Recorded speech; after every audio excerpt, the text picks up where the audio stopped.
Pemirsa, sidang perdana kasus pembunuhan yang terjadi di Kabupaten Bolmong Timur dengan terdakwa Arnita Mamonto mulai disidangkan di Pengadilan Negeri Kota Mobagu dengan agenda pembacaan dakwaan.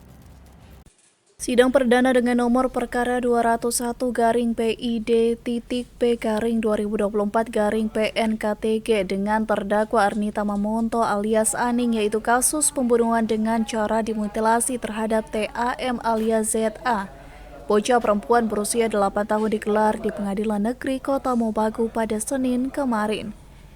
Sidang yang dipimpin Hakim Ketua Sulharman SH.MH bersama dua hakim anggota Tommy Marli Mandagi SH dan Cut Nadia Dibariski SH ini mengagendakan pembacaan dakwaan yang dibacakan secara maraton oleh Jaksa Penuntut Umum Kejaksaan Negeri Kota Mobagu.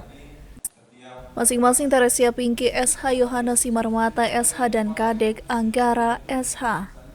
Sidang akan dilanjutkan pada 8 Agustus 2024 dengan agenda pemeriksaan saksi. Setelah terdakwa Arnita Mamonto yang didampingi penasehat hukumnya Eldi Nurdin dan Depanan Simangusong SH tidak mengajukan keberatan atas pembacaan dakwaan JPU. Dari Kota Mobagu, Tim Liputan Kawanua TV melaporkan.